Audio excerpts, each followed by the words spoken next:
নমস্কার, অন্ধ্রার লিটল ওভেনে সকলকে স্বাগত। আজকে আমি আপনাদেরকে একটা মিষ্টির রেসিপি করে দেখাবো। আশা করি আপনাদের ভালো লাগবে। তাহলে দেরি না করে রেসিপিটা শুরু করা যাক। প্রথমে রাবড়িটা তৈরি করে নিচ্ছি।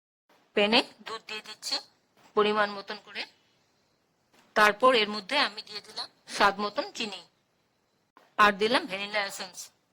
ঠান্ডা দুধে 2 চামচ কর্নফ্লাওয়ার নিয়ে নিলাম। ভালো করে মিশিয়ে দুধে ঢেলে দিয়ে ভালো করে মিশিয়ে নেব। সমানে নাড়তে হবে যাতে কোনো রকম লাম্পস না হয়।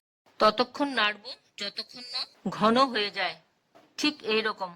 এবার একটা পাত্রে নামিয়ে নিচ্ছি।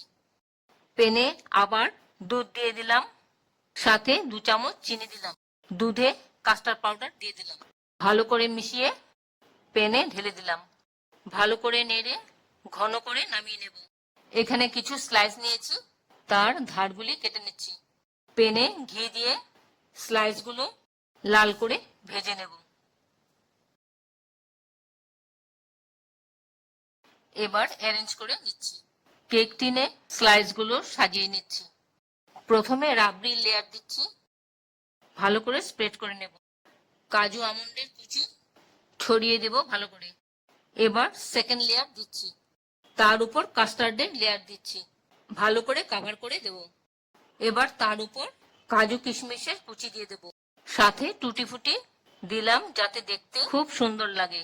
এবার ফ্রিজে 2 ঘন্টার জন্য ঠান্ডা করতে দেব। 2 ঘন্টা বাদে নিয়ে এলাম।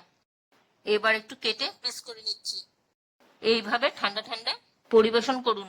রেসিপি ভালো লাগলে লাইক, শেয়ার ও ফলো করে আমার পাশে থাকবেন। নমস্কার, পরবর্তী রেসিপিতে আবার দেখা হবে।